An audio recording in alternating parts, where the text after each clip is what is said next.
race fans, Ryan Aho here, the one and only Bert Lehman in the house with us today, and of course, Coach Kraus. How you guys doing after the long weekend of racing? I'm doing good. I watched some racing and I went to the Brewer game on Saturday night. I saw that. Did you go to any racing live? Because, I mean, was there much going on over there? No, I did not go to any racing live this last weekend. I know Kraus went to the 100. Miraculously didn't get kicked out, by the way. I'm surprised.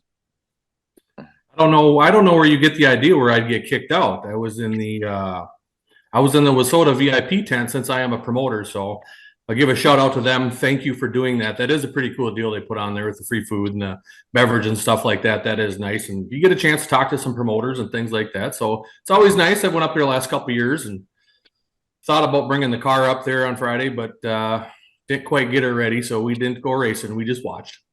There you go. We'll talk more about the 100. Bert, man, I'm sorry. I feel like I cut you off. You were probably mid-stroke there. You had something you were adding. No, I was just saying I'm not even sure if there were any local racing. If there was any local racing in Eastern Wisconsin last week. I know there was at least a sport mod race up in Escanaba, Michigan, in the UP. I can tell you right now, there might not have been any racing over there, but your Eastern Wisconsin boys kind of came to play, or at least one of them at Cedar Lake. We'll talk about that in just a little bit. And I went racing, but before we get into my little escapade, a little shout out to Zeuli's Race Engines, a proud sponsor of the One to Go show. You know, and here's the deal: that time of year, points are coming down to the wire. Guess what? There's drivers with Zeuli Race Engines under the hood, vying for national titles right now. They won a bunch of races over the weekend. They want to give a shout out to Jeff Ekdahl for winning the legendary 100 with a Zeuli under the hood. And then kind of an interesting one there, Kraus. Sunday, Buffalo River raced, and they had WISSOTA Streets. Now, I'm guessing that if the 100 would have rained and they would have had to maybe postpone it to Sunday, would they have been able to do that? Are you surprised? Tucker Peterson, by the way, won that. But are you surprised that a WISSOTA track is even allowed to have a race at all for a WISSOTA class on WISSOTA 100 weekend? I was kind of surprised. Well, I know that is definitely a rule. I know it's in the contract. You can't have anything sanctioned. I don't know. Maybe it's just those dates. Maybe it's Wednesday through the Saturday. I'm not 100% sure on that. But, you know, with the Sunday, maybe they were allowed. But that interesting point with the rain date there, what do you do? Is Buffalo River have to drop them? Obviously, Buffalo River stuck their neck out on the line there to try to get some cars. And it looked like mostly all the point contenders are there. So I don't know. I from my knowledge, it's just you can't race on those dates. I thought it was the whole weekend, but it must just be the Wednesday through Saturday. You can't host another WISSOTA event. Yeah, it's got to be, because I was surprised, because there's a lot of hate mail coming in for WISSOTA about Cedar Lake. We'll talk more about that in a minute, too. Of course, they did not have super stocks because of contract obligations. But, guys, I got to start out the show with a Donkey Award. Got to do it. We're going to have to start firing right away. And I'm going to give a Donkey Award to my dumbass, right? Because we went to Fairbury. Dave Dulciak on a hot streak. The guy, literally, he's got, 6 in a row, 9 on the year. We go down 4,300 to win down at Falls. And, he hadn't been there in the street. I've never really set up a car for there. I watched, and I kind of looked at the track after time trials. I'm like, we need a little bit more dig. Guys, I put a pretty aggressive left rear shock that he normally runs back in it for the heat. He hit the gas. He started third, and that thing went straight to the moon. I'm like, oh, shit, that ain't good. So needless to say, he got 5th, and I felt like a complete jackass. Incidentally, I didn't make it down to the trailer right away because I was a little salty at myself, but he did chuck a couple things. Not probably as good as the old 71A did back in the day, chucking helmet, steering wheels, who knows what. But he did. He was a little upset after the heat. But he regrouped. He went out. He got 2nd in the B main, started 18th in the feature, charged it up to a 6th place finish. Actually got battling for 4th there for a little bit. So he still had a good night. But probably would have been a little bit better if I wouldn't have missed the setup. I don't feel like I do it often, but man, I feel like I put us behind the 8 ball on that one. That was a little bit painful. So that was my racing for the weekend. I watched a bunch, as did you guys online. And let's just go ahead and we'll start with some hot stuff, right? Let's start with the top 5 moments / stories of the week. And of course, that brought to you by our friends over at Daytona 1 Performance Lubricants. Buck, if you know, guy knows a lot more about lubricants than this guy. Buck actually in the Hall of Fame, the NASA Hall of Fame. Yes, you heard it right. You got Kraus over there in one of Bloomquist's spaceships, kind of little green tint there. So maybe he knows something about NASA too. Not sure. But Buck in the Hall of Fame for lubricants, and passionate about dirt track racing, guys. Passionate about saving people money. That's what proper lubricants do. Very, very passionate about the products he has out there for tires. Believes that he can help people run tires longer. Some stuff not necessarily legal in Wissota. The cleaner is, but there are classes out there running it. Gen X late models, they run all of their products, and they can do that legally. There's guys running their tires more nights than they were running before at a high level. Get a hold of Chad. His number is 507-828-3536. Whether you're a driver, a promoter, a Wissota board member, right? I know some of you listen. I know you do, right? Give him a call and just get educated. What you do with it from there is up to you, but get educated on the products they have to offer. And if it's something that can help racing, it might be something to take a closer look at. So, guys, number 5, Kraus is going to fill us in on this one because he saw this one. This was kind of in our text feed here. We're going to start with the worst call of the week at the Wissota 100. And I'm going to go late models. Kraus, worst call of the week was what? Yeah, it was definitely the worst call of the week. Now, I think your agenda is wrong. I don't think Becker was leading at the time. Was he? I don't think he was. I thought he was. Unless the leader was way gone out of the screen, I thought Becker was out front at the time. I'm going to say I don't think he was. I think he was in about second. He might have been second or third. But maybe I'm wrong. Who knows? Of course, you're never wrong and I'm never wrong. So Bert's always right. So I mean, who knows what's going on here? But yeah, it was battle. I think it was on Friday night, correct?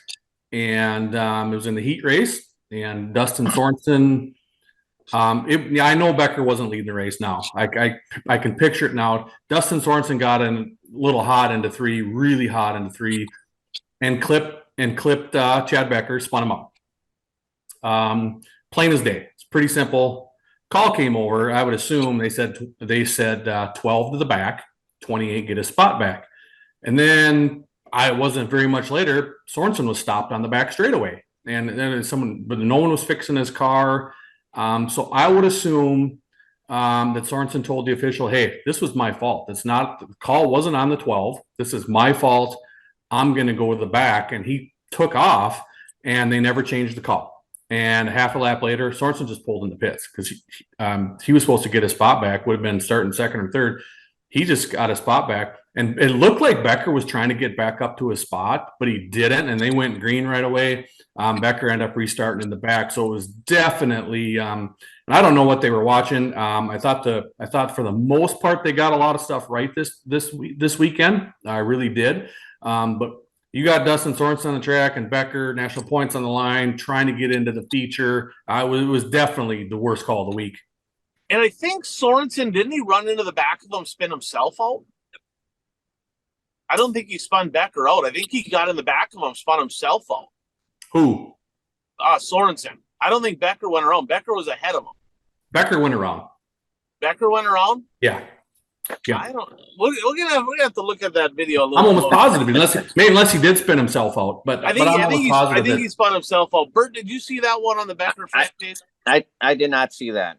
So here's the deal. They actually touted all weekend that they were using replay, right? They were looking at replay a lot from video, and clearly me and Kraus can't remember what the hell happened like literally 2 days ago because we kind of both had different stories. But needless to say, I mean, it was a horrendous call. Becker absolutely got screwed, right? And in one of those deals, it doesn't matter if it's a national title implication, that makes it a little bit bigger. I mean, it could be a guy that's ran their third night of the year. It's still a horrible call.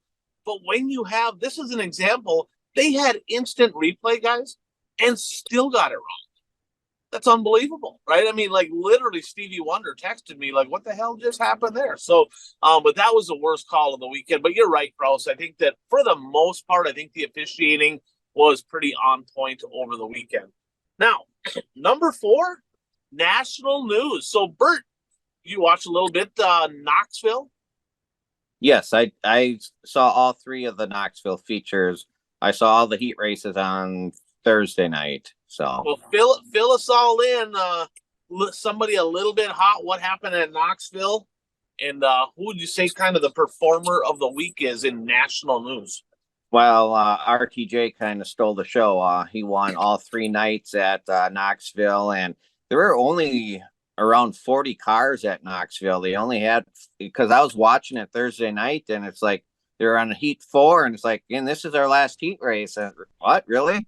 So yeah, but RTJ, he took the lead late in the feature on Thursday night, but then he started on the pole, I believe, the next 2 nights, and he didn't lead every lap in the 75 lap feature on Saturday night. Marler led a few laps, but at the end it was RTJ again. It's just unbelievable the season that he is putting together. Yeah, I mean, he's red hot right now. I mean, I think 32 is the only guy that could maybe slow him down, maybe Rocket 1. Of course, Pierce not racing this week or last week because he's getting kind of getting ready for that last final swing there for the World of Outlaws. But anything else stick out to you from Knoxville? I mean, from what I understand, and this is a common theme over the weekend, the crowd, right, on Thursday and Friday seemed pretty light, right? You know, Saturday was good. Saturday was pretty good, but did the crowd seem down to you over there? I saw a lot of comments on Facebook as well.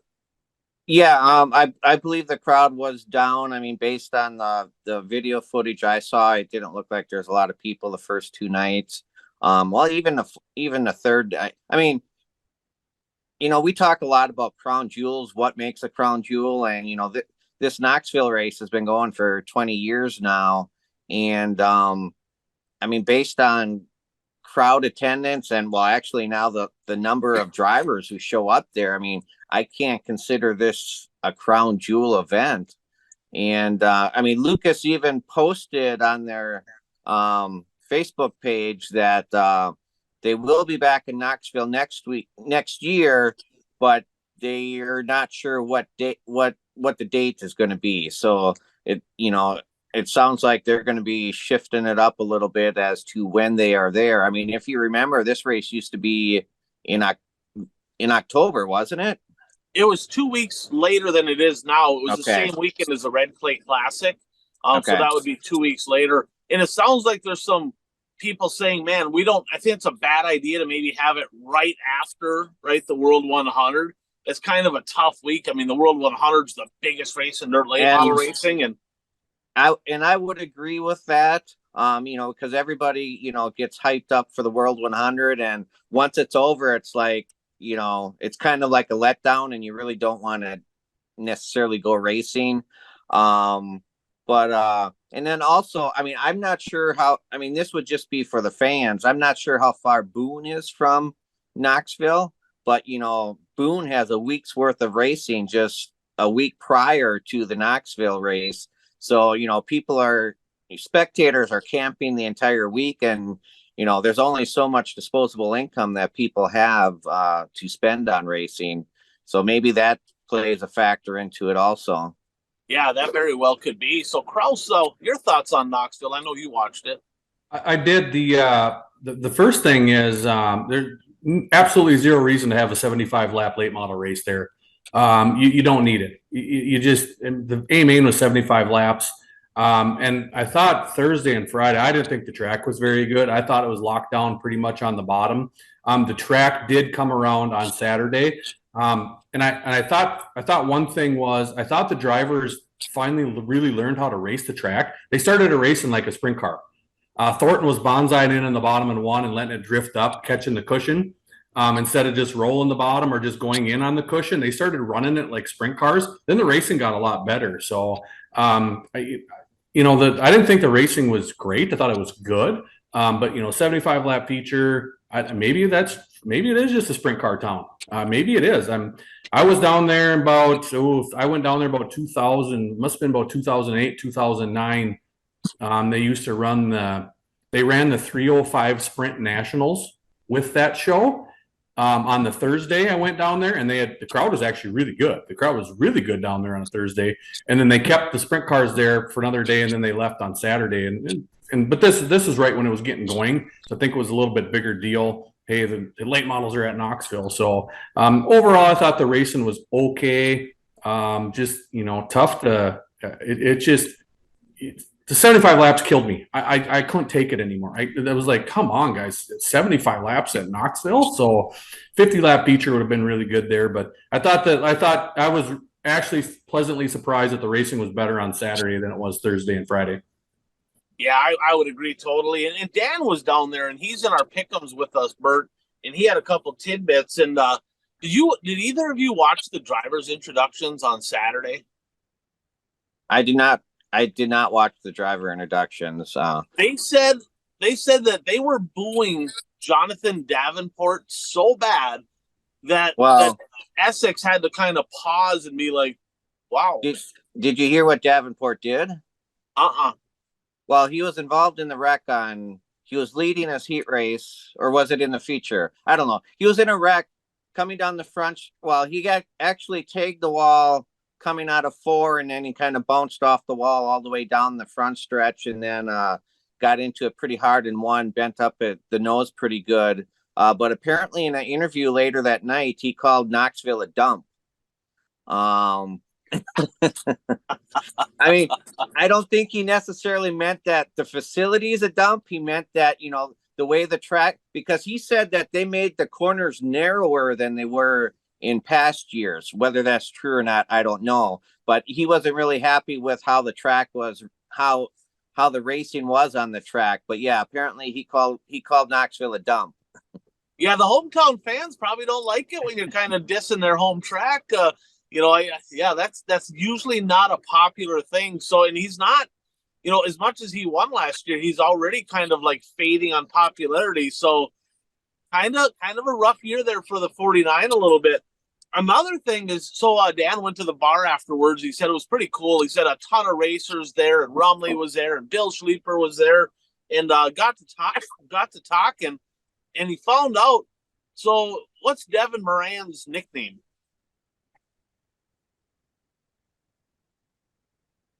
I don't even know. The mailman. The mailman. He hates it. His family hates it. He hates it. They don't even like that nickname, right? And I'm like, well, why?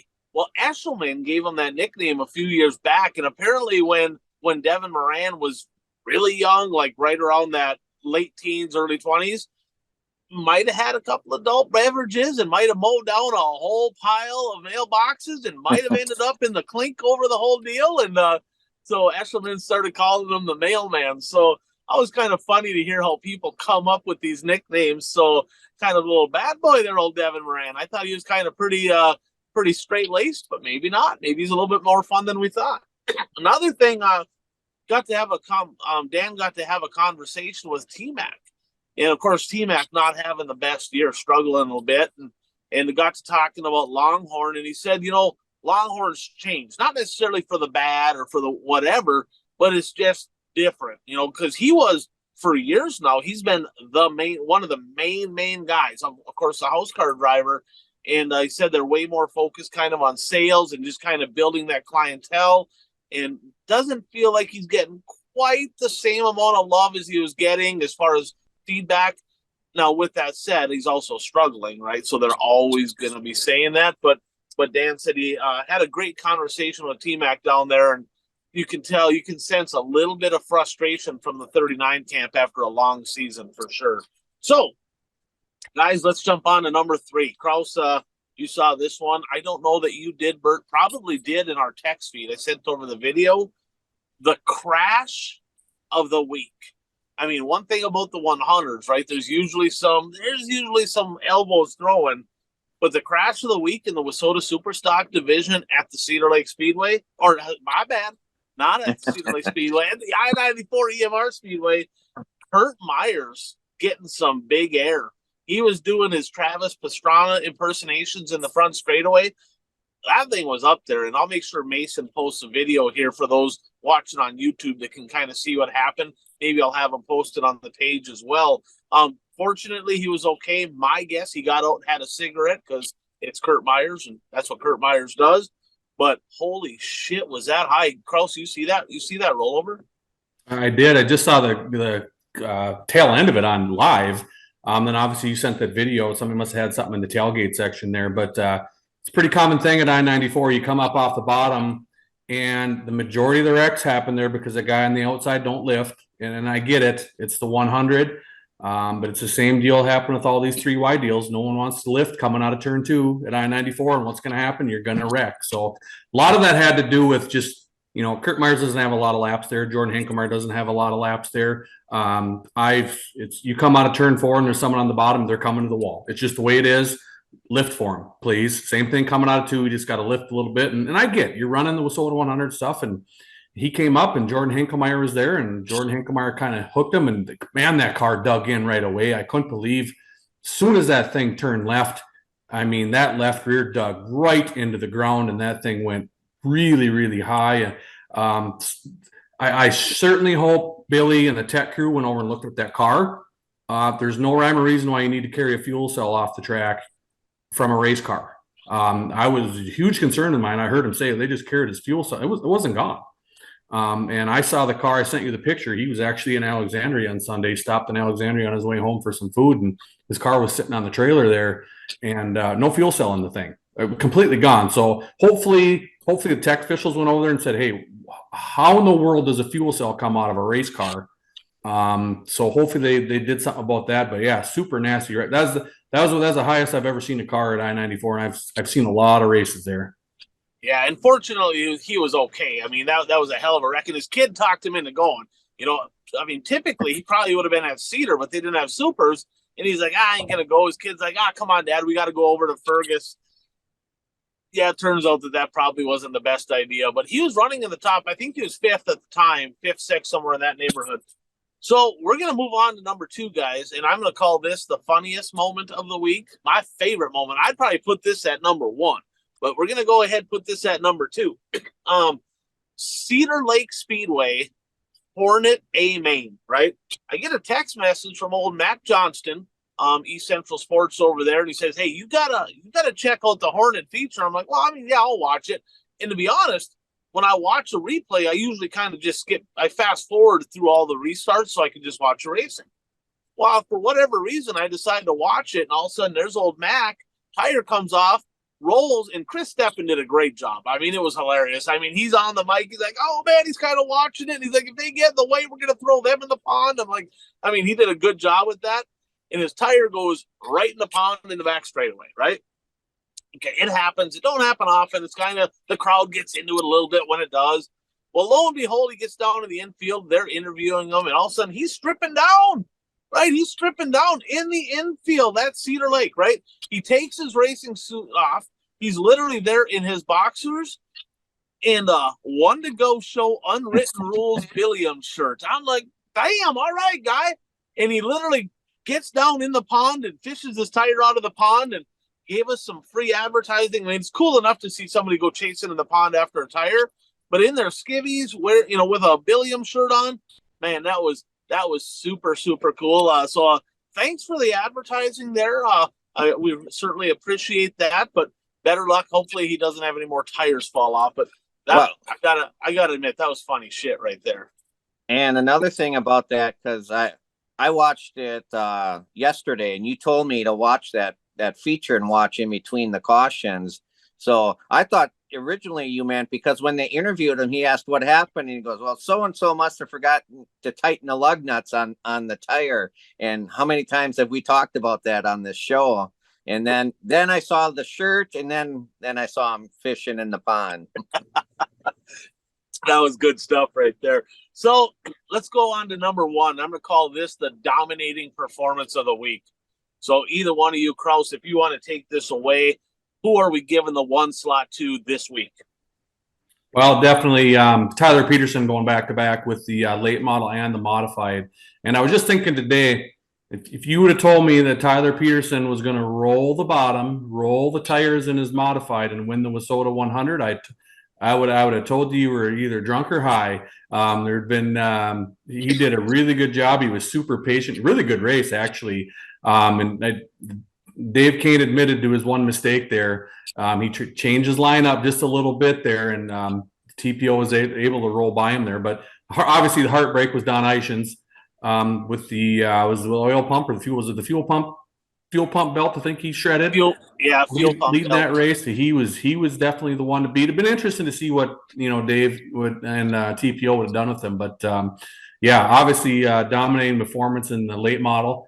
Huge win, absolutely huge win with the national point implications, and obviously a huge win in the mod too, going back to back. And now I think he's moved up to second in points now in national points, and obviously a super great weekend for him, and it's good to see him have some success. Yeah, and what a rebound, right? Because last week, I mean, we kind of got on him a little bit. I mean, he should have went 5 for 5. He was the fastest car. Kind of had 3 nights there that he kind of gave them away, right? And he capitalized this weekend with 4 wins on the weekend. That's super impressive. And just, I mean, he's been, let's face it, there's some good late models around. And as far as WISSOTA late models go, he's been the fastest car all year long. A few mistakes here and there, but he's a rookie in the class. It's going to happen. It's just part of it. And he drives freaking hard, right? I mean, he kind of reminds me of Bobby Pierce 3 years ago, where it's like he's visibly faster than everybody, but next thing you know, it's like, oh shit, jump the cushion off the, you kind of have a couple of them things happen. But Tyler Peterson's been absolutely on a rail all year long, and he's one step closer to a national championship in that late model. Of course, he won the last 2 national titles in the modified, and sitting pretty good in second in that. So let's jump on to some hot laps, hot takes, brought to you by our friend Brad Parson Soil and Ag Solutions. So farmers, right? Western Minnesota, North Dakota, South Dakota, you're all about making money. You want to make money. Now, some farmers would say, no, we're farmers. We know we don't make money. Well, maybe we can help you with that, right? Or maybe Brad can. Call Brad. He has some solutions that can go right into your current spray packages. He's got a lot of different products out there that can help you get better yields, more profitability, and really have a successful planting and harvest season. So give him a call, 320-219-3542. So the hot takes, and really in our area, the big shows this weekend were the 100s, right? You got the WISSOTA 100 at the I-94 EMR Speedway in Fergus Falls. You had the legendary 100 at the Cedar Lake Speedway, New Richmond, Wisconsin. Let's take a look back, guys. Let's talk a little bit about these events. We'll start with the WISSOTA 100. We'll jump on over to the legendary. But I'll just give a quick recap of the main events of who won. Of course, in case people didn't watch it, if you didn't jump on my race pass, late models, Tyler Peterson won, Cole Searing second. Cody Overtip, third place, up there driving one of the Don Shaw cars. Modifieds, TPO, Dave Kane, Blake Jetvig, your top 3. Super Stocks, kind of a surprise. This one was a surprise to me. Shouldn't be, because he runs really good. He won the Fastlane Series last year, but Dylan Nelson driving a dirt dueler in the 25, parking it in victory lane. Great run for him. And how about Timmy Johnson? Plus 19. All the way from like way back to get up to second place. Timmy Johnson with a good run. Dexton Cook finished on the podium with a third. Midwest Mods, a couple North Dakota drivers that are pretty stout. We don't hear a lot about them. Brandon Waite and Matt Scow. And then, of course, Travis Sauer with a good run in third. In the street stocks, we got old Krause's pick here. We'll talk about that in a bit. Eric Riley, he called that one a tip of the cap there to the 29 star. But Eric Riley and then Kyle Jeanette and Jimmy Golick's in your top 3. What were your biggest surprises of the week? And Bert, did you watch the feed? You watched the features from The 100? I watched most of the late model feature and part of the Midwest mod feature. Okay, Donkey or the Bird. All right. Well, I was gonna watch them tonight after work, but then I had to go cover a meeting quick, so I didn't get the opportunity to. I hear you. So Kraus, you watched all of the 100. You were at it one night, or were you at it 2 nights or one night? Just one night. Just one night. So, what were the biggest surprises, right? Good, bad, indifferent of the week for you? As far as the drivers go, I didn't know Buzzy was going to show up. I don't know if a lot of people knew Buzzy was going to show up. I figured with his kid, it sounds like he talked him into bringing his mod, which ended up turning to be a good deal. I thought a lot of cars went down in that modified feature right away, including Gertis. I think Sabraski had got some damage too. So there was a lot of guys in that mod who I think would have been up there that got some crashes. So I think some crashes took out some good cars. I think in all the classes, because the super stocks, okay, they had some bad wrecks. They're the only class to make it one lap after the 3 wide. And it sounds like I talked to a few drivers, and it sounds like they've been voicing their opinion about the 3 wide starts. They want to get rid of it. I heard that from multiple people this week. So I think it's great. I mean, you got to have some give and take. It's 40, 50 laps. We'll get into the too many laps things later, but I think no national contenders in the street stocks, right? I think they were they all weren't there. The Midwest mods, was there any national contenders there running? Really? No. Not really in the top 5. Rodine. Actually, you know what? Brendan Waite is just about to hit 30 shows. He won, and he's got a shot to get up in the top 3 in national points. He's got a really good average finish. I mean, he's been not a guy you hear a lot about, but he's really, really good, really fast. Yeah, so Midwest mods, the super guys. Dexton was kind of hanging in there, and Trevor Nelson wasn't in the mix. Zabrowski wasn't in the mix, and then obviously you did the mods with TPO there, and then great run for Blake Jedvig. Hasn't been running very much. Finally started running I-94, and he's a Viking regular too. He races there much, so great job for Mr. Jetvig to get that 3rd place finish there. And I thought it was super cool to see Cody Overton there, to tell you the truth. Kind of a name. It's kind of it's no different than Boone Nationals. They get some of their big namers to come run there, so I thought that was kind of cool too. So just a lot of those first lap wrecks took out some cars, which I think can be avoidable, just because you got to do a little bit more give and take there. And then a little bit surprised with how amount of laps they ran. I didn't think you don't need a 50 lap late model feature. You sure in the heck don't need a 40 lap super stock race. I mean, come on, you know what I mean? There's a reason. I don't know if anybody knows. What the WISSOTA 100 stands for. It's 40, 30, 30. It's what the original was. Super stocks are 30, mods are 30, late models are 40. That adds up to 100. That's where the WISSOTA 100 comes to play. So let's stick to the 30, 30, 40. But a few of the surprises were some of the guys that did real well there, and some new faces. I thought that was kind of cool to see some new faces do well there.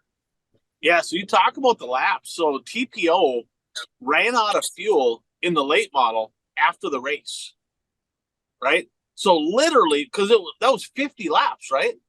So 50 laps on Fergus is a long time. That's a big track, especially on methanol. He ran out of fuel. So literally, one more caution in that race, he don't win, right? Modified, he was overweight by 6 pounds. Right, that's how much methanol burn off that he had. So that was very close to becoming a factor. And I gotta echo your sentiments there.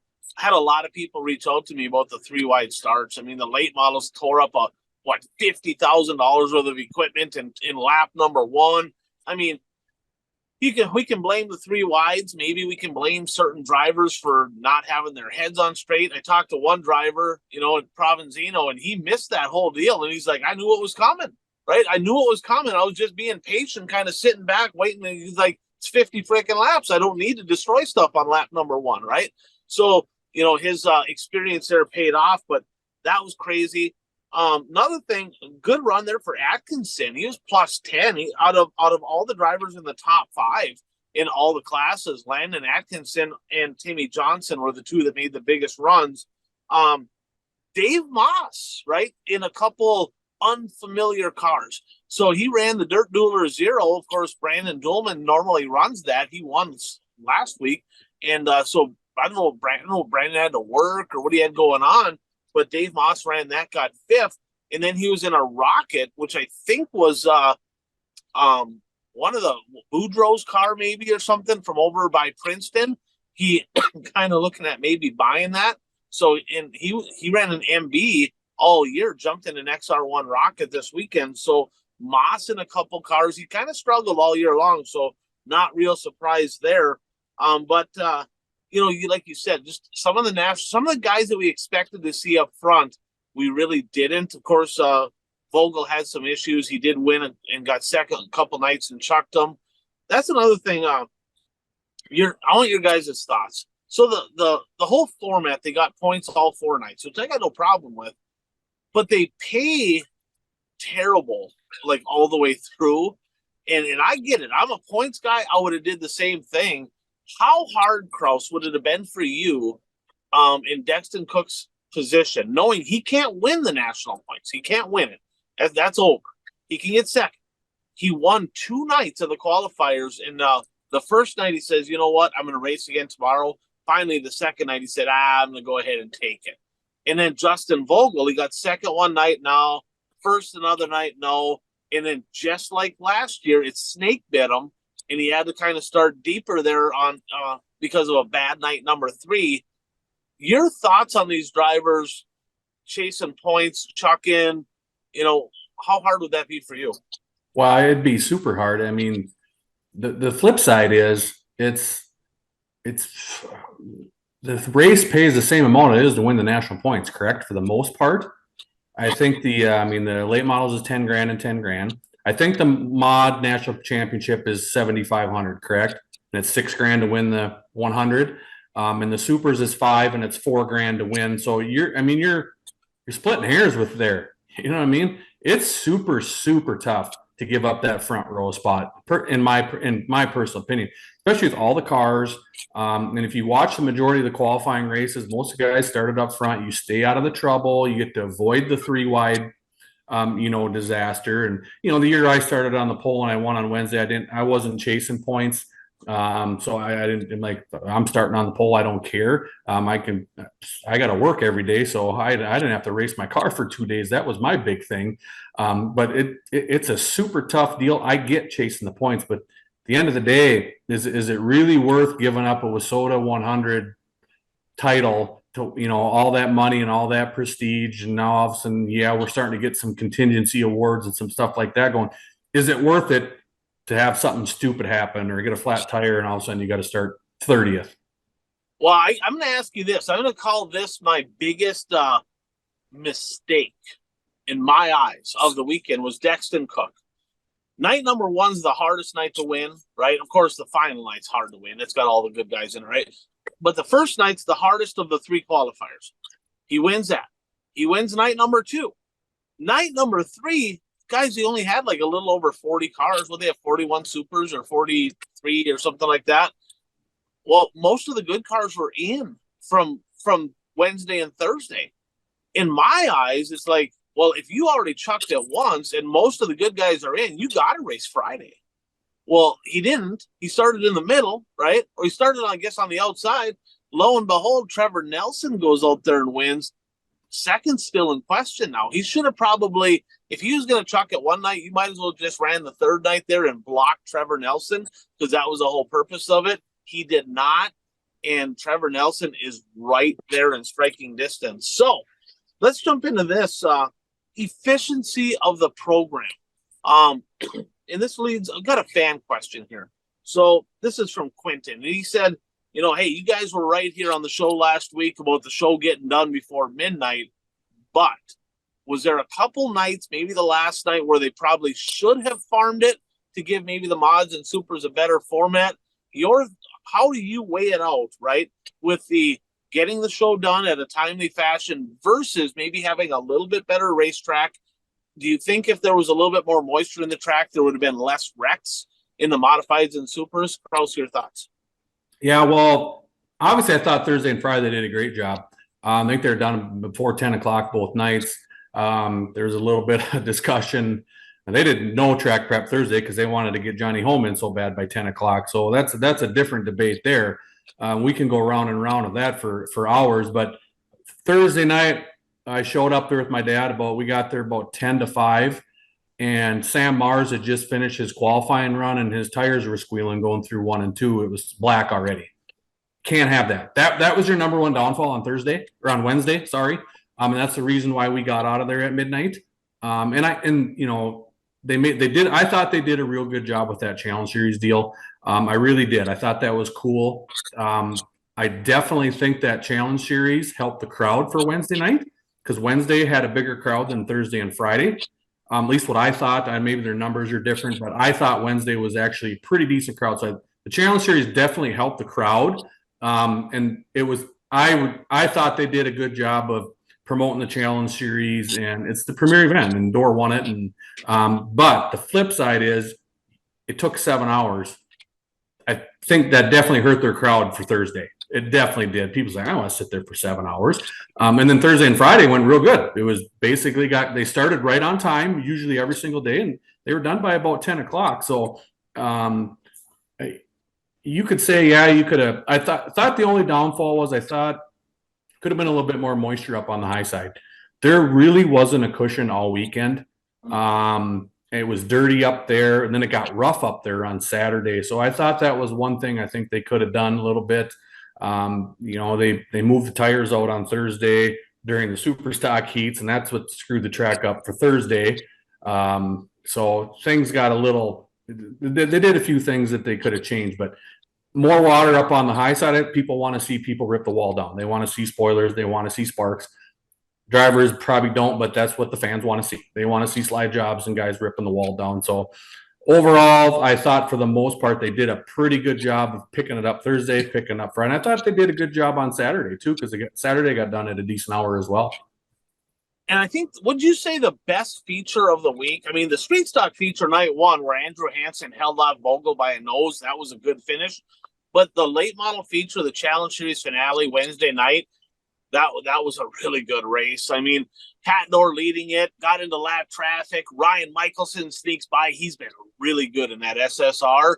And same lapper that kind of held up Door for him to get the lead, held him up later. Door got back by him, and you could see the utter disgust in the face of Ryan Michelson after that race. It's like, dude, you got second at a Challenge Series race. I mean, it's a hell of a good run, but he's hungry. He wants to win one. He's super competitive. But that was probably, in my eyes, probably the most exciting race of the week was that Challenge Series race night number one. Yeah, that was probably one of the better late models races I've seen in a long time. I actually talked to Ryan today. He was actually in my office. He works for Viking Coke, and we're heading out of town this week, and I needed some Powerade for my boys. So Ryan came by and took care of us and talked to him and screwed up my practice plans. We talked racing for 45 minutes before practice. So no, but it's always good to talk with him. And I said, hey, did you watch the race? What could you have done different? And what happened was when he cleared Burdick, and who was running there, the two lappers? Barbie was one of them, right? Yeah, he cleared Burdick and two cars, and he thought he was in the clear. He's like, I think I got Door pinned back there.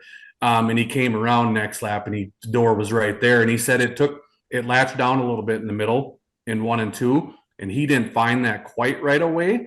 And then he caught some lappers. So yeah, he was a little bit upset. Did an awesome job. It's fun watching him run with those guys, and he's been there, and it's close in Grand Rapids. He was leading in Superior that one night, and has had some good runs. So hopefully he can start. Sounds like he's going to Jamestown this weekend, so hopefully he can get a W out there. Yeah, kind of a homecoming for him, so to speak. So we give him a lot of shit. We give WISSOTA a lot of shit about comparing it to the IMCA Boone Super Nationals with contingency prizes, right? And I mean, literally over the last decade or whatever longer, there really hasn't been any contingency prizes at all. Well, this year they actually did. They got tires and wheels, and there were certificates. And I talked to some of the drivers, and so they actually did step up their game. Now they didn't promote it beforehand, so they did a terrible job of like promoting that they have these, but they did have them. They did have less random draws right on each night. So I've had some comments in the inbox saying, well, they had contingencies, but all them contingencies used to be random draws that people got, and they just kind of robbed Peter to pay Paul, and they didn't really do any extra work to get it. Kraus, you kind of think the same thing there, or what? Yeah, definitely. They used to give away can coolers at the pit meeting. You know what I mean? It's like, well, Right. come on, all right. I've just keep the can coolers there. Everybody can grab one. So, but I did think that, usually they draw during pit meeting contingency prize. I thought those were definitely down. I went back a few years and tried to find some old sheets. Look, sometimes there was 3-4 sheets. I mean, it'd take you forever to get through them. And it was good to see, all the products out on Victory Lane. I really did. I know TPO made a comment about everybody's bitching and whining, complaining about contingency prizes. Well, here they are. So Right. props to WISSOTA for doing that and getting some more contingency prize. Look, you win that race, it's a big deal. It's a really big deal. So, I think obviously you can do better, but I think it's definitely they're trying, and I think that's where we've been talking about is they want to make it a premier event, and they're trying, and for the most part they did that. Yeah, step in the right direction for sure on the contingency prizes. I will give a tip of the cap to, I don't know who was in charge of that, but WISSOTA as a whole for getting that done.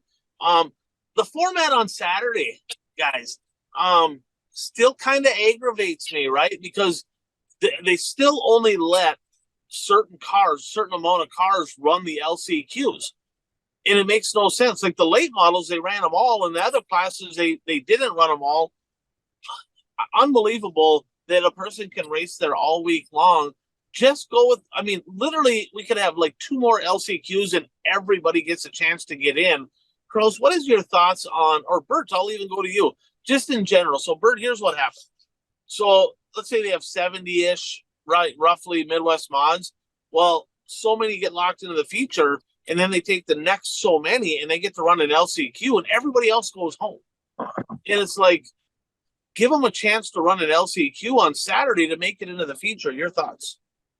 I see where you're coming from, but on the other side of that is, in order to have a chance to get into the race, you should have to race to a certain level throughout the week to have a chance to get in on the last night. I could go either way on that, but most places that I've gone to do it that way, where only certain positions get to go into the last chance race.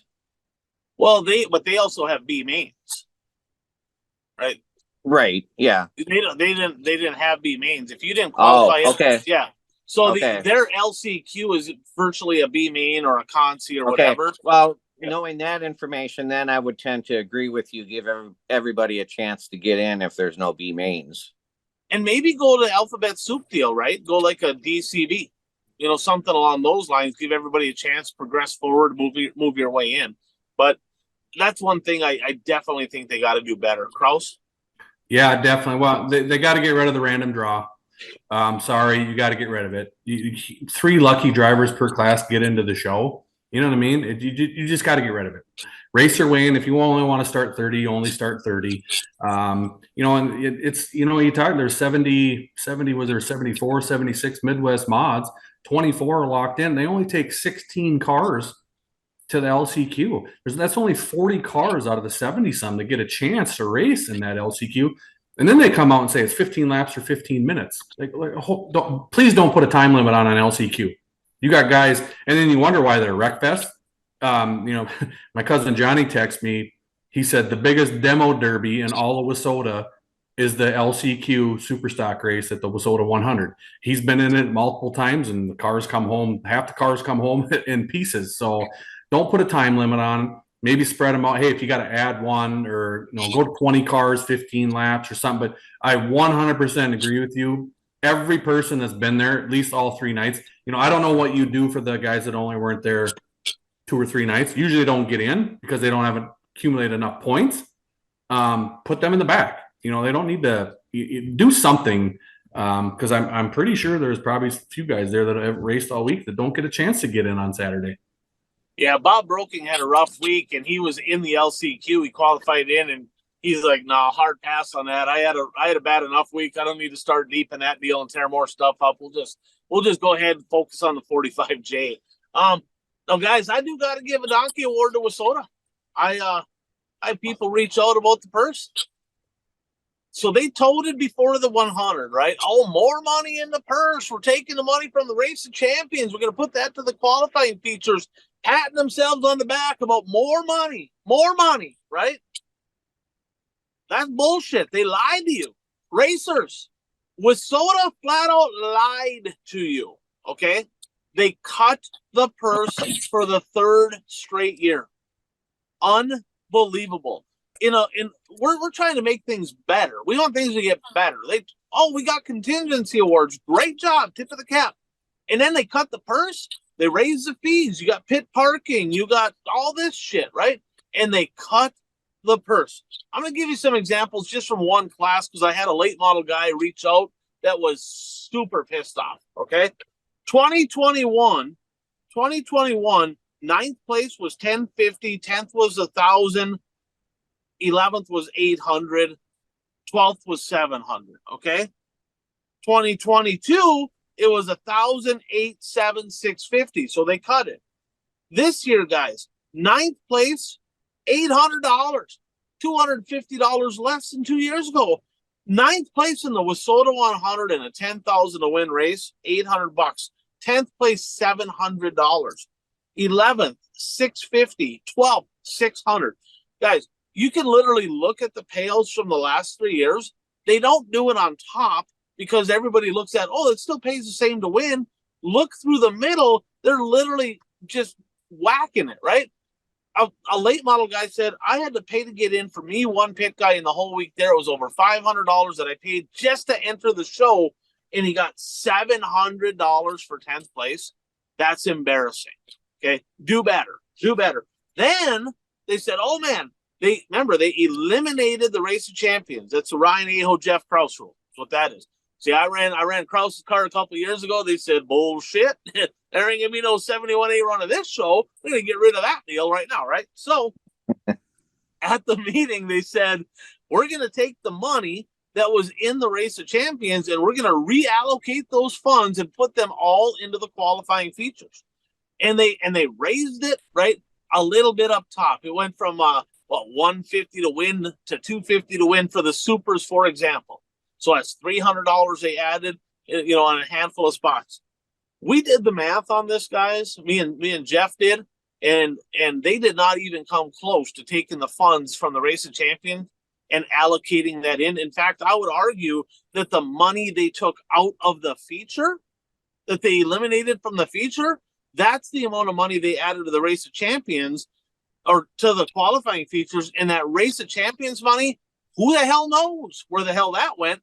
Because it sure the heck didn't go back to the race car drivers. So this is bullshit, right? Some racers, let's just be honest, we're all crack addicts with a race car. We half of us would be like, they're paying $100 to win. As long as I get my points, I'm good. I was that guy.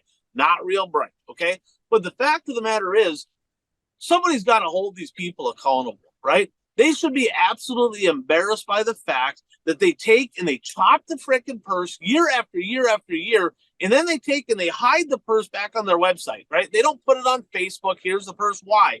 Because they know that when people actually look at it, they're going to be, wait, what? You cut the purse again? This is so stupid. The cost of everything is going up, and we have an organization that's been around longer than World of Outlaw late models, longer than Lucas Oil, longer than all this stuff. They're raising the bar, right? And you got Wissota lowering the bar. In what universe is it okay to do that? It just grinds my gears. It pisses me off. The board needs to be held accountable. Y'all need to be kicked in the ass, right? And it's absolutely asinine that the board made this decision to flat out screw the drivers yet again at the money grab 100. Pros, when you saw that, how on a scale of 1 to 10, how pissed off were you to see that? I was about a 10 because it's been cutting it for a few years now. And it's, I don't know, maybe run your own 50-50.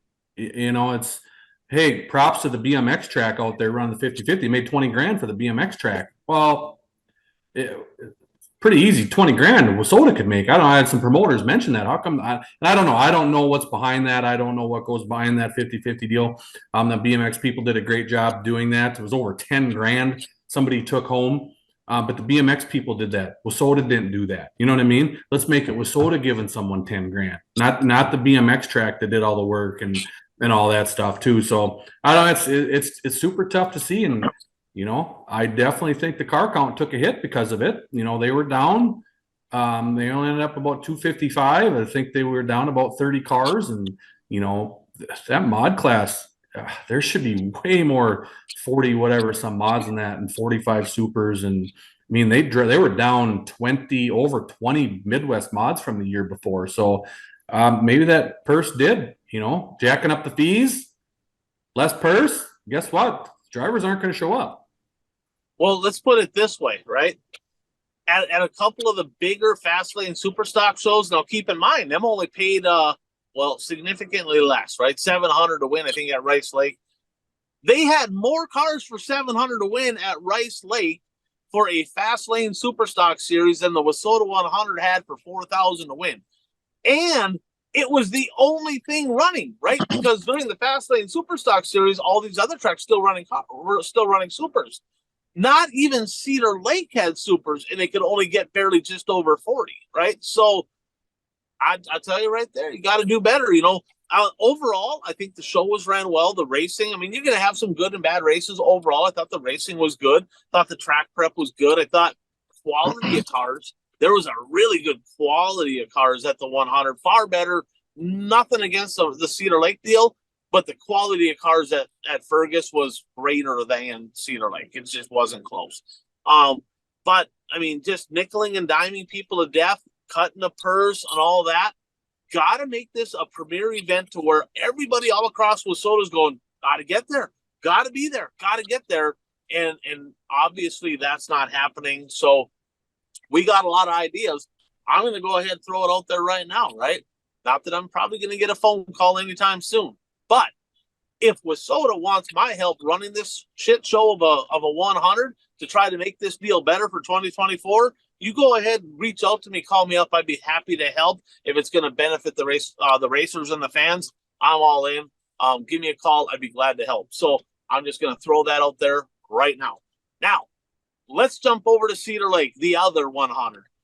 It's hard to say that because Cedar Lake's kind of where, I remember that being the WISSOTA 100 forever, the legendary 100. Different format there, guys. They run Thursday, Friday, Saturday. They got qualifying. They just go to qualifying features. Late model A main, Bert. What happened? I know you watched that one. What happened to that late model A main on Saturday night? I did watch that one, and I'm going to say there were two Eastern drivers on the front row because I still consider AJ an Eastern driver. Anyway, AJ was on the pole and Nick Avalink was on the outside. I think AJ would have went on to win that race, but he jumped the cushion in 1 and 2, folded his nose under, and he couldn't control the car as well as he did before, and I think he fell back to 10th. But Nick Avalink held on, won his, well, I guess it would be his third race because they consider a qualifying feature a feature win. So he won his third feature at Cedar Lake this year. So that's a pretty good accomplishment. Oh, yeah, and hell of a year. Yeah, he's having a hell of a year, and by winning the feature, the Avalink family becomes the first family in the late model division to have a father and son win the legendary 100 at Cedar Lake Speedway, because Nick's dad, Terry, won it in, I believe, 2009. That's pretty cool. That's pretty cool stuff right there. Ashley Anderson second, Daryl Nelson third. Modified division, the Hermantown Hammer, Daryl Nelson held off a late charge there from Clayton Wagaman. Looked pretty sporty at the end. Daryl's kind of that guy, gets up front, puts it on cruise control. I want to give a shout out here Peyton Hansen, young driver from Central Minnesota, with a hell of a run. He finished up in the top 5 with a 4th place finish. Congrats to him. Another one of them young guns. We don't talk about him enough, but he's super fun to watch. Keep an eye on this kid in the future. Caden Blazer. He won the last regular night there at Cedar. He was in second, and he probably would have had a little something for Daryl, but one of his right retired debalminated came apart on him. Quite honestly, over the weekend, didn't hear a lot of that. There was not a lot of tire issues that I heard about over the weekend, but he absolutely shredded a right rear, running second, so tough break for him. Super stocks, just kidding. No super stocks at Cedar.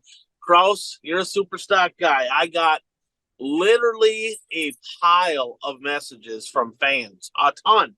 They're like, this is bullshit, right? This is absolutely bullshit that they're not letting Cedar run super stocks during the 100. Well, it's a contract rule, right? No, when they sanctioned super stocks, they knew right then that the verbiage said no super stocks.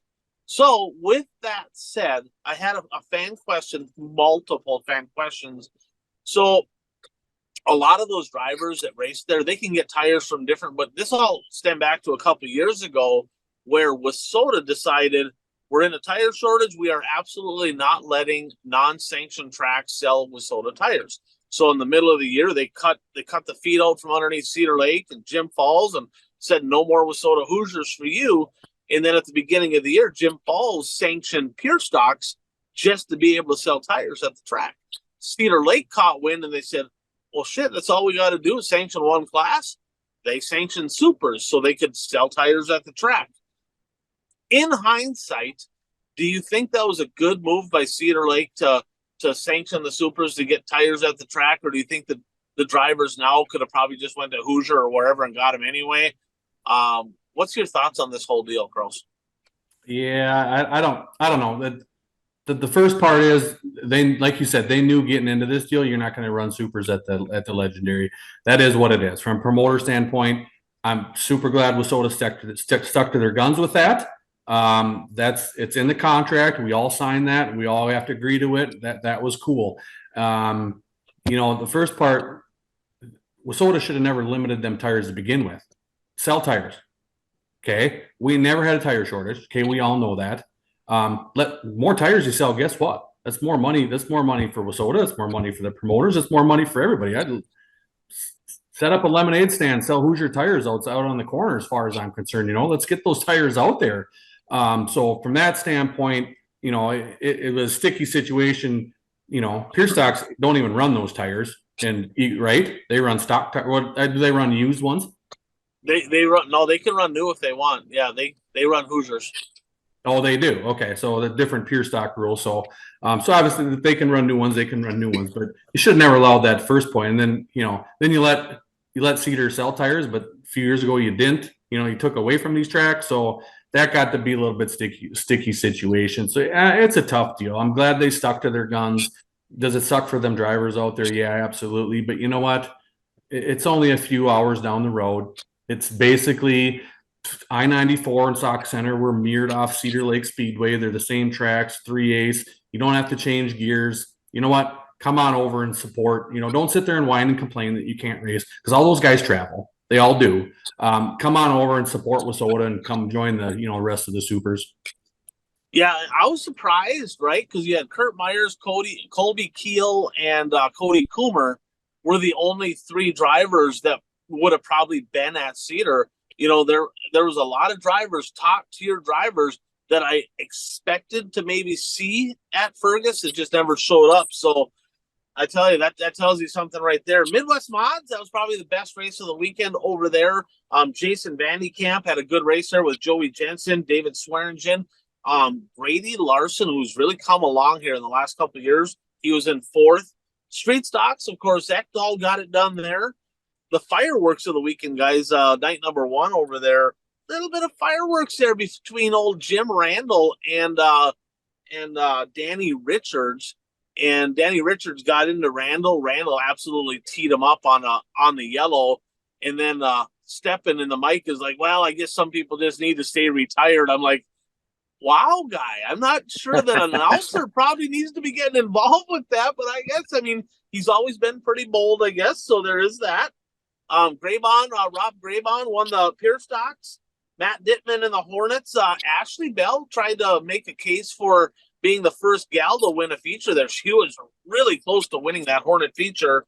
Wing sprints, of course, Chase Vbrock, the Vbrock family, legendary around Cedar Lake. And the traditional sprints, Cam Schaefer from dead last, 22nd to first to get that done. That was a hell of an impressive run. And Zach Drew's kind of coming out of nowhere to win in the limited. So pretty good racing at both, to be completely honest. Car count's not great. So much racing, so many specials. Neither one of these is like special like it used to be. I want your guys' thoughts on the fan count, okay? Because we'll start with Fergus. Wednesday was Thursday and Friday was terrible. Saturday looked like, just from looking online, Saturday looked like it had a pretty decent crowd at Fergus. Cedar Lake obviously was better Saturday, but I'm telling you what, it looked like a ghost town on Thursday and Friday. What's the story with this, right? I mean, these used to be the Wissota 100 when it was at Cedar was a destination, right? Much like Fergus should be a destination. And people just aren't coming out. I mean, your thoughts? Well, I'm not exactly sure why. I mean, obviously you have both events now on the same night, so You did before because it was Aberdeen, it was Aberdeen and right. Cedar before. Yeah. I don't know. I mean, Cedar Lake, I think a lot has to do with the car count. And if, a lot of fans think that, some of the cars are going to be well, especially this year with the late models, because the Challenge Series took a lot, like Dorr and Radetzky and all those guys to the Wissota 100 for the weekend. So maybe some. Just two. You just named two? them. That's it. Okay. That's it. Because Canta didn't go. He went to Cedar. Daryl Nelson went to Cedar. So they only took two from over there. Well, Sam Mars. My bad. Sam Mars, 3. Yeah. So I don't know. I think there was just prestige with the Wissota 100 at Cedar Lake that, they had great crowds, great car counts. Now, did I hear you correct? There's only like 40 some super stocks at the Wissota 100. Yep. Has the Wissota super stock count dropped? Has that dropped over the years, the car count? Yeah, significantly. Okay, because I can remember back in the early 2000s, there'd be like 130, 150 super stocks. I mean, the super stocks were racing forever at the Wissota 100 when I went there back in the early 2000s. Yeah, we were kind of the shit. I'll be honest with you. Just we were the show. That's what it was. But when the Midwest mods came, the Superstock class dwindled. It just is what it is. But with that said, they had more cars at some of the fast lane shows for significantly less money. Remember, the fast lane series promoted by the former Wissota board member that got booted off the board. So the former Wissota board member had more Superstocks at his shows than what they had at the 100. So let that sink in. Well, and it's also surprising they only had 40 some, considering Cedar Lake wasn't allowed to race super stocks. Right. So. Yep. Kraus, thoughts on the fan count or car count, either one? Well, it's tough with the. I definitely thought the Challenge Series helped the crowd on Wednesday. There's no doubt about it. I think they even could have done a better job promoting that. But you got to remember, back in the day too, with Cedar, they ran the streeters and the Midwest mod, or the streeters and whoever on Wednesday. Yeah. The supers had their own day, remember? Because you had so many super stocks, you had your own day. So you could go each day and run different classes. Now you're watching all the same 5 classes every single day. Then you don't have your top guys every single day either, because if the top guys get in, if let's say if Sabraski and TPO and Don Eichens and Dave Kane, everybody locked in day one. Now those guys don't run Thursday or Friday. Well, everybody says the best day is go Wednesday.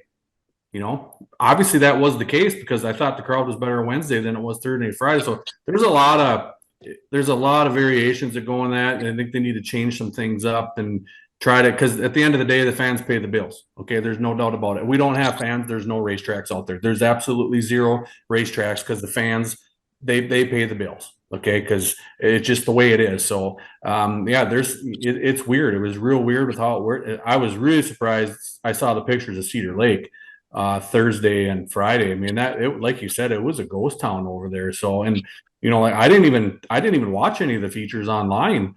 It just kind of, I think it's to the point where the legendary 100 is just kind of in the back burner in people's minds. You know what I mean? It's tough to see, but I think no Wissota classes over there, so it's we're in Wissota land, so I think people just kind of whatever. So it's good to see a good crowd there on Wednesday anyway. Be nice to see a bigger Thursday and Friday at the 100 for sure. Absolutely. And regarding Cedar Lake, I mean, I don't know if this is a factor, but the fact that they have so many divisions, I mean, are some people turned away because I don't want to sit through, how many divisions did they have? Nine. I mean, I'm a diehard race fan, but I don't want to sit through 9 divisions of racing. I think that you're onto something there, Bert. I really do. So let's breeze through the rest of this, guys. I mean, the main thing, of course, was the 100. That was the main thing this weekend. But a little, who's hot, who's not. We got some more specials coming up here. Brought to you by Fastlane Motorsports and Powder Coating. Of course, we're 2 weeks away from the Red Clay Classic at the ABC Raceway in Ashland. Fastlane Motorsports will be there. They're the trackside vendor. They sell chassis. They do custom fab work, powder coating, sandblasting. They service a lot of racers out there. Proud sponsor of the Fastlane Superstock Series. For all things racing in that area, give Chris a call at Fastlane Motorsports and Powder Coating in Ashland, Wisconsin. So, guys, real quick, who's hot? Bert, who do you got? Who's hot? Well, do I take the low-hanging fruit again on the national scene? You take whoever you want, low-laying and local and whatever you want to do. I mean, obviously, RTJ has to be on the hot list. I mean, in our pick'ems, I didn't pick him partly because it's like the driver can't win all these races in a row, but he does win all these races in a row. It's just amazing. And locally, I'll go with Nick Avalink. Traveling out west again. He's done a lot of traveling this year, not just the Cedar Lake, but he's raced with the World of Outlaws several times. He's raced with Lucas several times, and well, maybe some of that experience is helping him out. But in his victory lane speech, he gave a lot of credit to AJ and Jimmy Mars at Mars Racing for this car.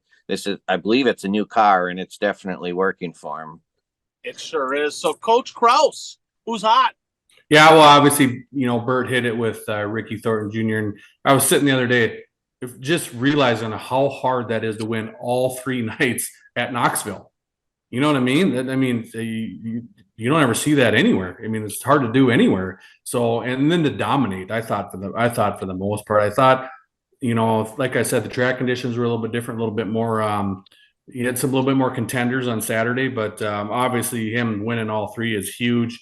Going to carry some momentum in. Looks like Pierce not racing this weekend. Hot off the press, Brandon Shepard's not racing this weekend. I don't know if you just saw that. He just made a post about he's not going to be there either. Madden's not going to be there, so it'll be interesting to see who shows up. All the Brownstown, big local. They'll get a lot of cars just because they got a lot of late models in that area. So, and then locally, obviously, you have to go with TPO. I mean, there's no doubt about it. I mean, he's winning. It's the mods and the late models in Wissota, the 2 biggest classes. And like you said, he could have probably swept the sites deal. He should have maybe won every night in the mod too at the site. So it'll be interesting to see where he goes this week. I know he's got a couple of his tracks where he races at. I would assume he's going to be chasing around with that late model. He needs some points there. That's kind of a big deal. So could be rookie of the year and national champion. So it'll be interesting to see where he goes. Yeah, absolutely. I kind of expect him and Becker to head-to-head this weekend at the Casino Speedway, of course, depending on weather. I got to echo the drivers you had, but I'm going to add one to the mix. The Hermantown Hammer, Daryl Nelson. Seems like every week he wins a special, right? Labor Day weekend, the last weekend he won again this weekend. I think he won 4 features between prelims and then of course the A main in the modified. So Daryl Nelson, when the money's on the line at invite time, he is extremely fast. Keep an eye on 44, of course, this weekend at Menominee and at Ashland next weekend. Who's not, Bert?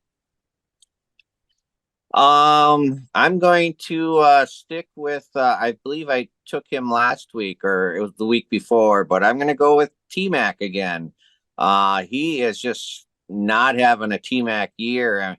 I believe he failed to qualify for 2 of the races in Knoxville because there were no provisionals at least the first 2 nights, and I know he failed to qualify at least for one of the races, but I think possibly 2.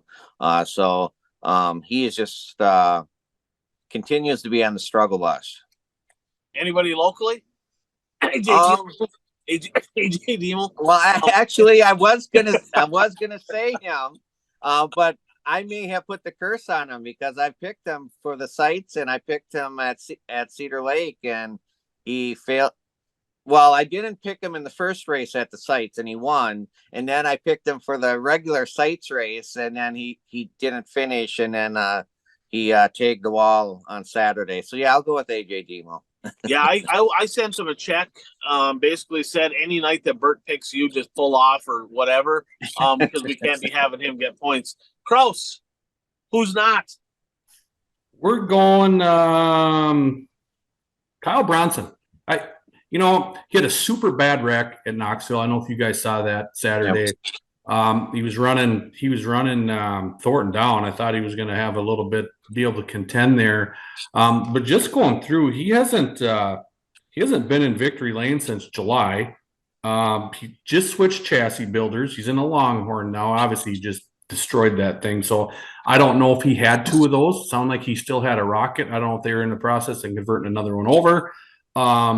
But you know him, he's going to be up on the cushion. He's going to be ripping spoilers off. He's super fun to watch when he is doing that. And he can throw a curveball into those guys because he's not afraid to, swap some tin and throw some sliders. So, hasn't had success. Guy that's probably used to having some more success than he is having right now.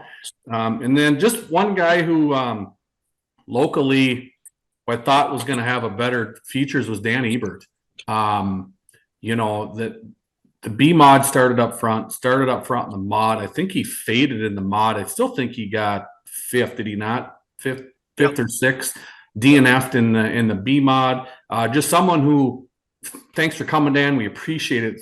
Supporting Wissota. Love seeing him there. He's obviously a big name. He's a national touring guy now. Definitely adds excitement to the crowd, to the fans. Just someone who I thought was going to do a little bit better. He doesn't race, obviously doesn't race a B mod very much, but he should be able to hop into a Midwest mod and do well. I thought he'd have a little bit better success in the features. After what did he go 20th to 2nd on night 1? I think it was in the B mod in the prelim feature. After that, I'm like, holy shit, he's going to be it's going to be tough to beat him on Saturday. In the Midwest mod that he's racing, what's up with the appearance of that car? It looks so much different than all the other Midwest mods out there. So Matt Baker built that car here a couple of years ago, and he kind of went off the body rules of Wissota, and he went off of like every little thing he could to get lean in the car within the rule book to be able to get as much air on the deck. It's super unique. I mean, that's literally the most talked about car for sure in the B mods. Okay. When you look at it, you're like, what the hell is that? But it's definitely it's an eye catcher. But Matt Baker built that, and then of course James Trantina bought the car, and Dan Ebert races it for him. Okay. So, but yeah, you're right on, Bert. That car is definitely unique looking. So not hot for me. I'm gonna go with Braden Brower. Actually, Braden and Colton Brower, national championship contenders, both of them. Braden right there in the hunt with Justin Vogel, and just an awful weekend. And then he went to Sunday to cap it off with the DNF. I'm not sure what happened at Buffalo River, but they went from, and I kind of called this, I kind of saw this happening, but Brower over the last few weeks, he went from leading the national points to kind of on the outside looking in. So he's kind of in a little bit of a slump here. Braden Brower, Shane Sabraski, Bert picked him to win both of them. He didn't even finish on the podium. He didn't finish. Did he finish in the Super? He didn't finish. I don't think he finished in either one, did he? Yeah, so a couple DNFs. Just a rough weekend for Shane Sabraski. And the last one, I'm going to stick local, Zach Benson. One win in his last 15 shows. He came up north Labor Day weekend. He just has been kind of a non-factor. He's got a big lead. He has a national title basically right there. I think he's pretty much got it locked up, but he has been absolutely a non-factor for about a month now. So we'll see if they can turn it around. So special season is here in Wissota country, right? So that's what the postseason is for us. Bert, you don't have that in your neck of the woods. This weekend, you kind of have a couple over there with late models, but we're going to talk a little bit what's coming up here, right? We're going to go quick through this. What's going on in Wissota country this week? Brought to you by buyraceshirts.com. If you need hats, hoodies, shirts, apparel for your race team, your business, your club, your sponsors, whatever, go to buyraceshirts.com and check them out for racers by racers. So this is kind of the last weekend, guys, where there's a ton of racing. There's still a bunch of specials. From this point forward, they start dwindling down, okay? This weekend, Thursday night, we got the rescheduled Dwayne Nader Memorial at the Red Cedar Speedway. That's a big paying show there. And then, of course, Friday, Saturday, the Punky Manor Challenge of Champions at Red Cedar as well. Up north of the border, Thunder Bay Truck Center Dirt Track Nationals, one of the best paying events out there for modified superstocks and Midwest mods up in Thunder Bay. The Piston Cup, I think the third annual at the Granite City Motor Park. That's Friday, Saturday. The Autumn Classic, that's a 2-day show at Watertown. 2 complete shows at the Casino Speedway. The Jamestown Stock Car Stampede, where they're going to run heats on Friday, features on Saturday at that event. The Paul Bunyan Stampede at the home of the Chicken Shack in Bemidji, Minnesota, Saturday and Sunday. I believe the lone Sunday event in the area, unless there's a rain out. So you might see some points chasers head up to Bemidji Sunday. Sheridan, Wyoming has the Fall Classic.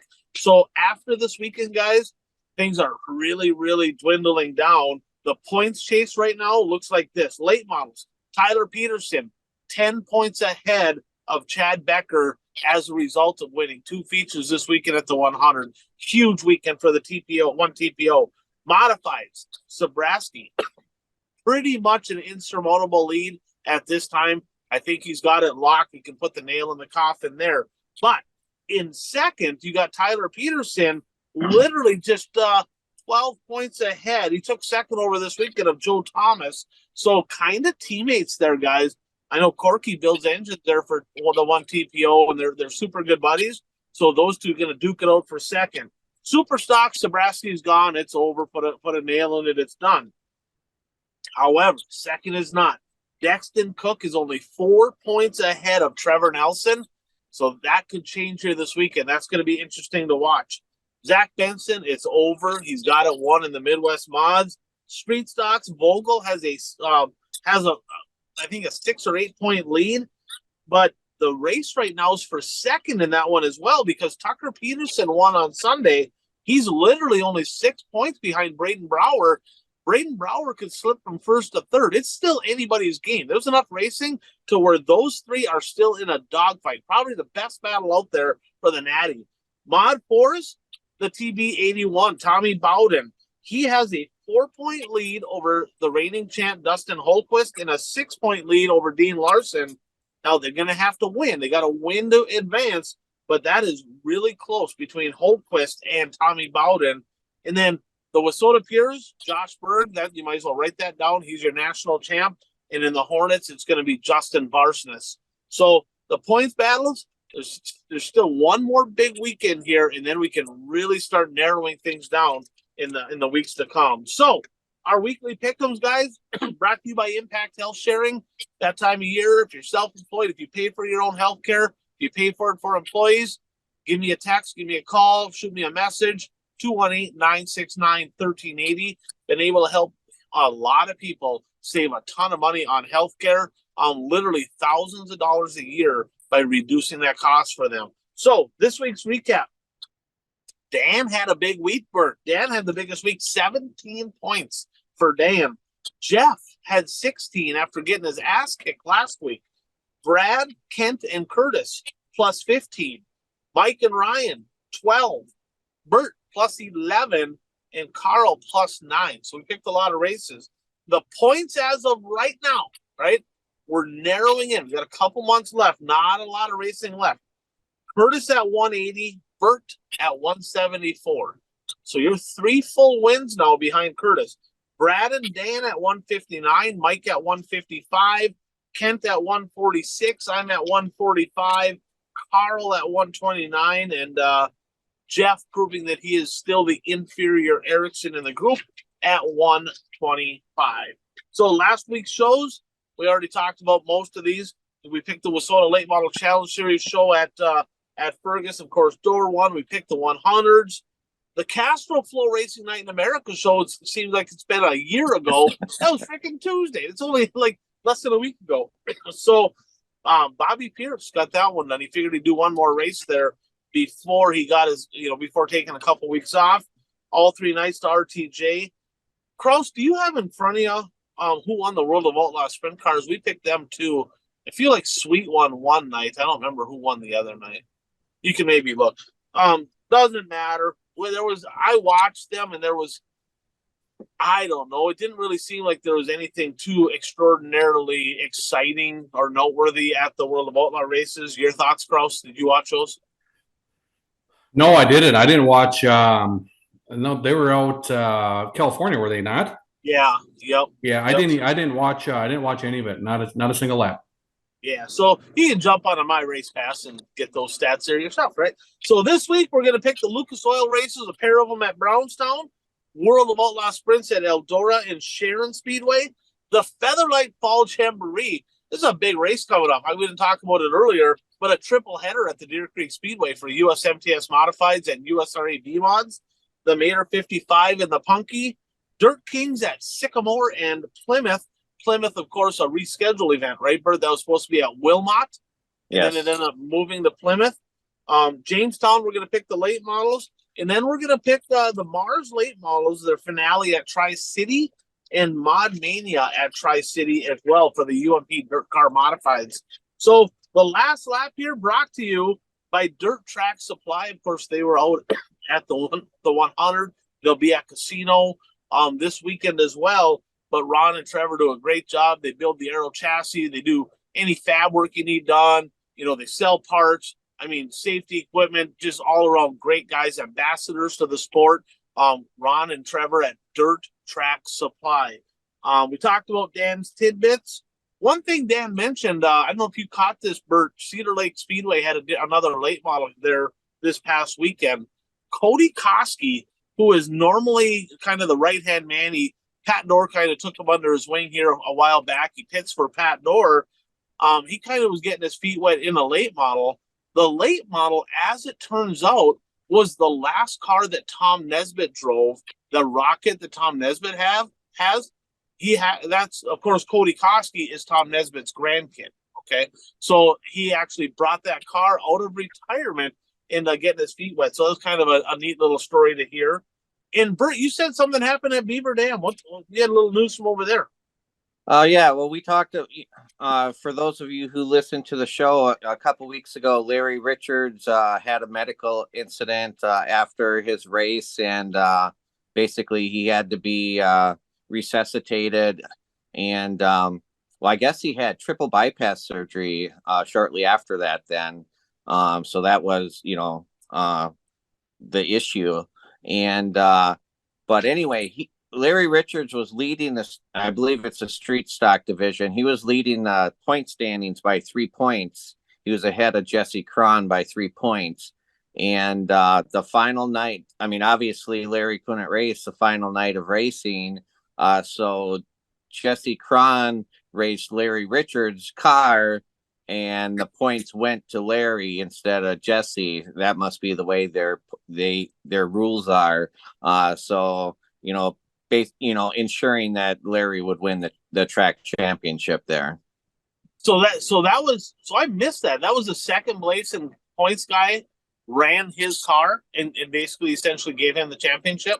Yes. You're not going to see a much better sign of sportsmanship than that. I mean, that's even cooler than the story that I thought, and it's unique that the points go to the car and not to the driver. I know in WISSOTA they go to the driver, so right. That's a tip of the cap to that kid for going out there and being able to just hand over that championship and say, look, he's leading, and that's what this racing community is all about. So that's super cool.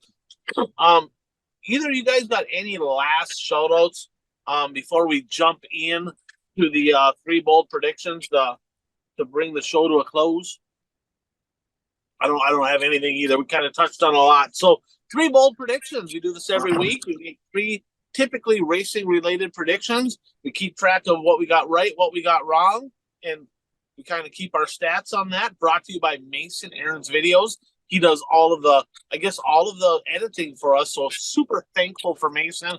Great ambassador to the sport, just an all around good guy. I mean, he's kind of the opposite of me and Kraus. He doesn't get caught up in the controversy, mainly just sits back and giggles, but he does a hell of a good job. Check out his stuff. So off the board this week, Bert, show 172.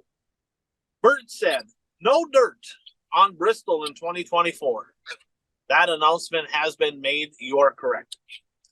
You also said Shane Sabraski was going to win the Mod and Super A main at the WISSOTA 100. That did not happen in either one. Way to jinx him. So 7A lovers, that's Bert Lehman. Hit him up.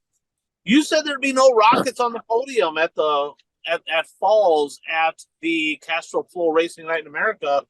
The one-man band, Dennis Herb Jr., come home second. That was wrong. You said the Winfield Warrior Mike Marlar would have a pair of podiums, including one of them being a win at Knoxville. RTJ said not today and swept the weekend, and Marlar did not make that happen. Kraus and the listeners, you said Brady Gertis was going to sweep the 100. He'd win a qualifier and the feature. That did not happen. You said there'd be over 100 Midwest mods. I was surprised by the car count. I thought it'd be higher myself. What was it, like mid-70s? You said Eric Riley would win the WISSOTA 100, and that is an absolute lap in the field on that. That's a big hit right there for you. So congrats, Eric Riley, and good call there, Jeff Kraus. So I had several come off the board. Episode 169. I said there'd be 10 or more late models that run you could miss one show in the challenge series to still have your full allotment of shows. I said at least 10 would run that full amount of shows. There's only 5. So that was a bad deal. Surprised kind of that Kanta just said, screw it on the challenge series on Wednesday and just stay at Cedar. Kind of surprised me. Show 188. I said 4 or more Hornets would have at least 20 feature wins. I don't know if there's even going to be one, so that was not good. Episode 192. I said Justin Vogel is going to be leading the national points after the WISSOTA 100, and that is the case. I also said this past week Tyler Peterson would win the late models. Between Tyler Peterson in the late models, Gertis in the mods, Trevor Nelson in the supers, Mike Nichols in the Midwest mods, and Braden Brower in the streets, at least 3 of those drivers would win the A main. One of them got it right. TPO in the late model. So that's all I got. That was a no. I had another one here, guys. I said in the modified A main at the WISSOTA 100, at least 4 different chassis would be represented in the top 5. Tyler Peterson won. He had a Rage. Dave Kane got second in a Longhorn. Blake Jetbig got third in an MB Customs. Landon Atkinson got fourth in a Vanderbeek, and Dan Ebert got fifth in a Lethal. So that one I hit the nail on the head, got that one right.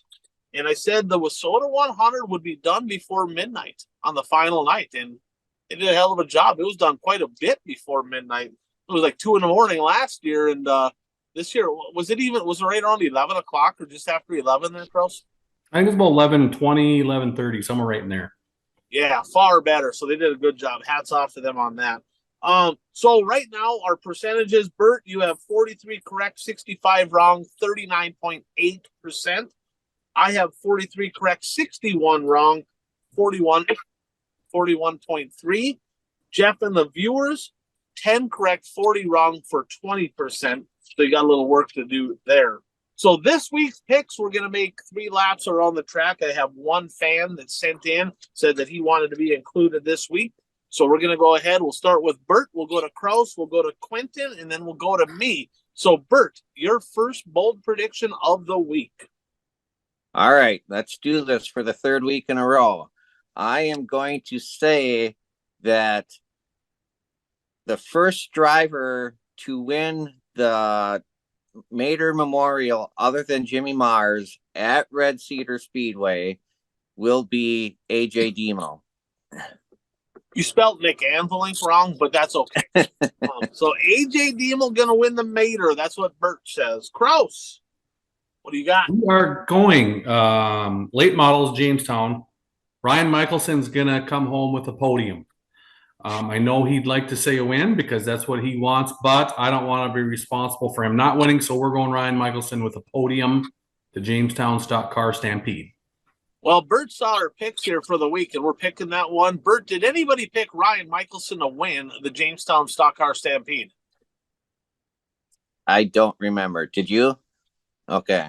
This guy. So, Kraus, you're off the hook. If he doesn't win, Michelson, that's my fault. I picked you. Get this shit done at Jamestown. So Quentin, he said that Shane Sabraski, rough week at the 100. He's going to rebound. Shane Sabraski going to rebound from his bad luck at I-94. And he, as long as weather permits, because it's a little sketchy, he will win 3 of 4 at least, if not 4 for 4, but at least 3 of 4 at the Piston Cup at Granite City this weekend.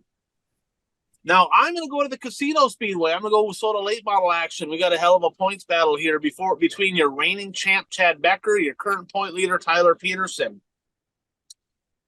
If weather permits, Chad Becker is going to double up at the Casino Speedway and win both nights. This is a parlay. But because the car count will not be full car count, he's going to end up at least 1 point shy of the point lead, despite winning both nights at Watertown.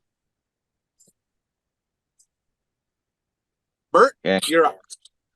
I am going to say that Nick Avalink will skip the Dirt Kings race at Sycamore this week. All right. He's not going to Sycamore. Bert's probably got, I think you're cheating. No, some insider information here. All I know is that Nick told me that he's going to race the Mater Memorial, and he's not sure after that.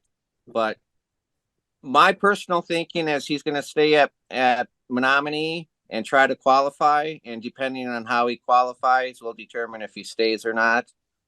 He's got a 78-point lead in the Dirt King, so I think he might be able to miss one race. I think it's going to depend on weather. Well, that could be too. You might get snake bit on this one, there, guy. You might get snake bit by weather. Coach Kraus, your second lap. Well, I had funny thing is I had Sabraski going 3 for 4 too, but I switched that up. Now I had to get that out. So there's 7 classes at the Piston Cup this weekend in Granite City. Okay. This is pretty bold. This is probably beyond bold. Bert, both you and Ryan don't know what bold is, so the reason why you guys are at 40%. 4 out of the 7 classes can be double up winners. Okay, so whoever it may be, okay, 4 out of those classes is going to be the same winner both nights. So if it's Sabraski and the Supers, mods, see they got late models there too, B mods, mod 4s, whatever it's going to be. 4 of the 7 classes is going to be double up winners. Okay, that's a bold one. So Quentin's second pick is RTJ is going to keep the streak alive and double up this week at Brownstown. Not sure that's extremely bold there, but that's okay. He's going to get. See, you listeners need to get some points. So he's kind of bunting a little bit there to get you guys on the board. You should be not shaking your head, Kraus. You should be thanking him. All right. My second pick here is going to be Thunder Bay. We're going to talk the Thunder Bay Truck Center Dirt Track Nationals. The Split the Pot on the biggest night of Split the Pot will exceed $10,000 for the winner's share of the Split the Pot at Thunder Bay this weekend. I just thought of something. Last week for the World 100, we never mentioned Saturday night, the 50-50 was $104,000. Nice. Yeah, and we didn't win, which is bullshit. You bought the wrong tickets. Just saying. So all right. Is it my turn now? It is. All right, my turn. I am going to say the High Side Hustler, Jason Fager, will double up in the Mars Series this weekend and win both features. There you go. At the finale at Tri-City, Granite City, Illinois. Kraus? We're going bold again. I'm trying to explain to you two what bold means. Saturday, Brownstown. You hear Saturday my night, first pick? That was bold. Yeah, the $30,000 finale, Brownstown. No Longhorns on the podium. All right. Kind of sniped me a little bit there. Kind of sniped me. Gonna have to regroup when I get to my third one. No Longhorns on the podium in the 30,000 finale at Brownstown. That's Kraus's second, or third and final one. So Quentin's third and final. Second generation driver Sam Mars is going to finish on the podium at both the Mater and the Punky this weekend at the Red Cedar Speedway. Gets around that place pretty good. I think the old Mars family knows how to get her done at Menominee. So Sammy Mars on the pair of podiums this week. All right. Well, you kind of, not fully, but kind of took mine there. Tell you what, I'm gonna kind of segue off of yours.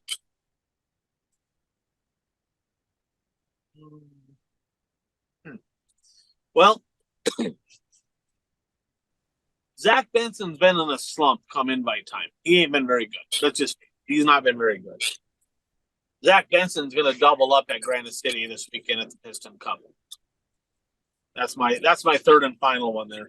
Kind of snipe. I kind of had something very similar on the Brownstown one, but I figured I better take that one. So Zach Benson, get her done, man. Like, you can't be going out winning a national championship and being this kind of off the mark at invite time. So with that said, always fun talking racing. 195 in the book. Get out to your favorite invitational. If not, catch it online. No, get there. You got to get to the racetrack. That's a hell of a lot more fun. You guys going anywhere this weekend? I am not going anywhere this weekend racing. Kraus? It's opening weekend for the old hockey team. The Alexander Blizzard's hitting the road, and we got 2 games this weekend. So that's what I'll be doing. I'm probably watching a little on my phone. I have a little bit of a bus ride, so I'll watch some racing on my phone. That's a great thing about it. And clear things up with the Chad Becker, Dustin Sorensen thing. You were right, Ryan. Becker just took the lead coming. Him and actually Radetzky are pretty side by side. And Becker just took the lead, and then Sorensen did get in there too hot, got into Becker and spun himself out. So yeah, that was correct, and he decided just to pull in the pits. So just to clear things up there before you get some more hate mail that I wanted to go talk to Buzzy on Wednesday. I was on my way down there, but I had to take care of some other things. I wanted to go and Buzzy was parked way out in the boonies. He was too cheap to pay for the $300 pit stall, so it was too far of a walk for me. He would have needed 2 of them, of course, with Blake. And he texted me, guys, and he said, kind of let you down. We decided to try something on the old 40 right on the left rear, and she broke on lap 1 and cammed over, broke the shock up.